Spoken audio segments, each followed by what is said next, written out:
All right, so let's do this.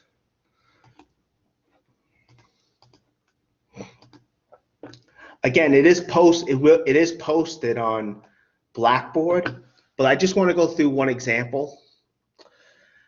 All right, so this one. Yeah.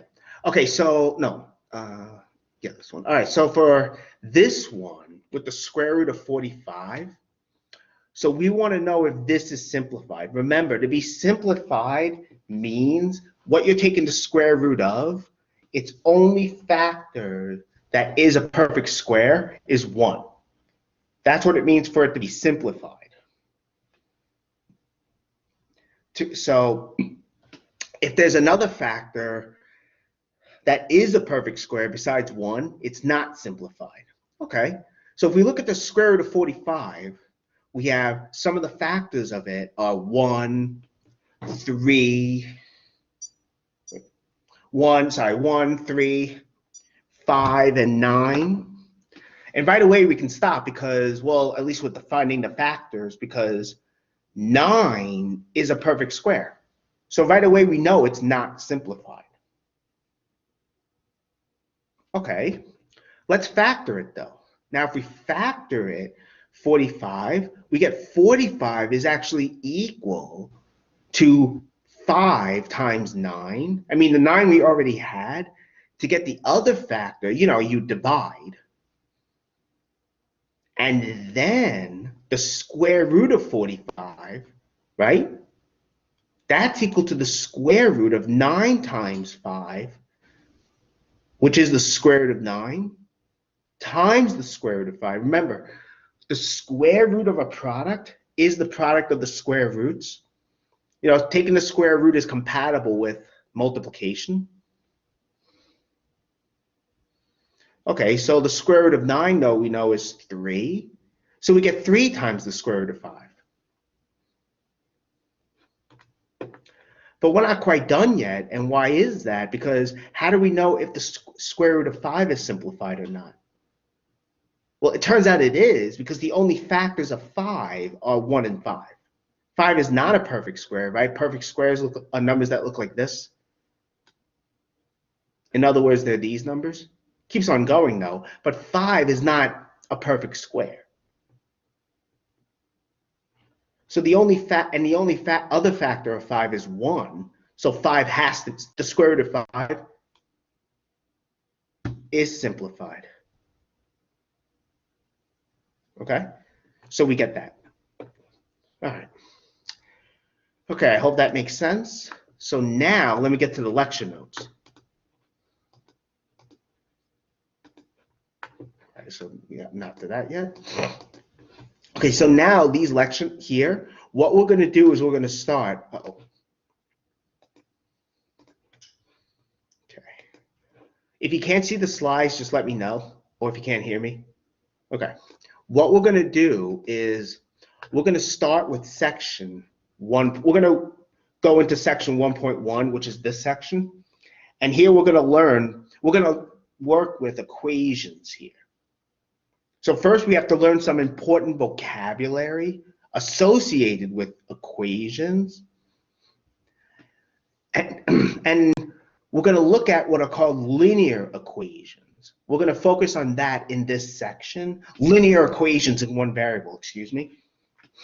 And not only that, we're also going to see how to solve them. I mean, the next section, actually, 1.2, we're going to see quadratic equations. But for now, we're just going to focus on linear equations.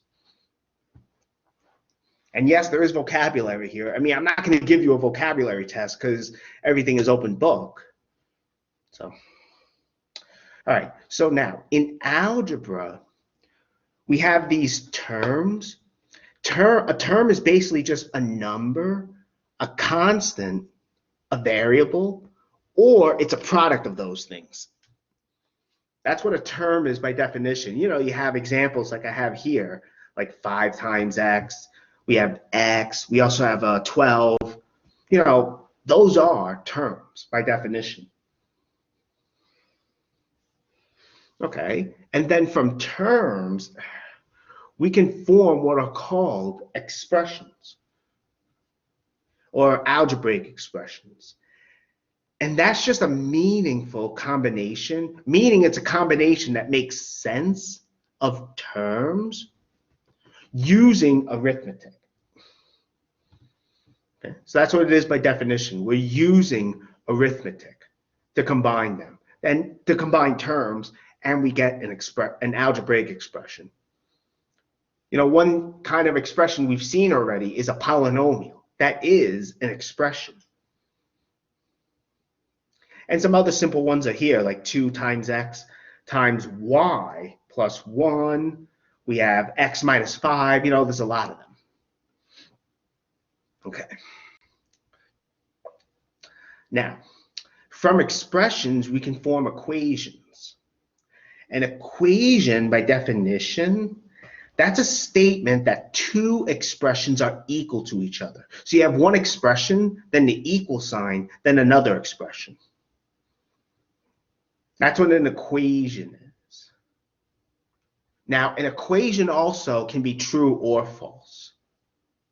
Whether it's true or false, you have an equation. In particular, we can have equations in one variable. That's just an equation where at least one expression has the variable. So an equation in one variable, it's an equation, and at least one of those 2 expressions has the variable. For us now, it's going to be x. Later on, we'll consider equations in 2 variables, but that's later though. All right. So for instance, we have 1 equals 2. That's an equation. I mean, it's false, as we know. 1 is not equal to 2, but it's still an equation. Okay, I included this also. I thought it was important. The domain of the variable in an equation. The domain of the variable in an equation, by definition, it's the set of all numbers for which both sides of the equation are defined. So let me say that again. It's the set of all numbers for which both sides of the equation are defined. Excuse me. Okay. And when you see the word set, just think of a set as a collection. I mean, there's a lot more to it, but it's a collection. Or a group of, if you want. As an example, 7x plus 1 equals 19, that's an equation in one variable. Whether this is true or not depends on what x is. You know, x denotes an unknown number. So for now, we don't know if this equation is true or false. Notice, though, that both sides of the equation, they're defined for every real number. There's no restriction. You know, 19, there's no restriction here because there's no variable on this side. For the left-hand side, we have 7x plus 1, right? There, you know, you could take any number you want, multiply it by 7, and add 1 to it. You can do that. And because you can do that, the domain of the variable here in this equation, it's all real numbers. So that's what's happening here. So the domain of the variable here is all real numbers. Okay. But if you look at the next equation here, right? Here, there's no restriction on this side, but here we have 5 over x minus 1. Well, the right side, you can put any number in for x. That is, this is defined for x, except when x is 1. If x is 1, we're going to have a problem, aren't we? if x is 1, then, you know, the right side's not going to make sense. You're dividing by 0. The left side, there's no restriction on x because x is not there. So the domain of the variable here is all numbers except 1. It's all numbers except 1. Okay, that's good. Are there any questions so far?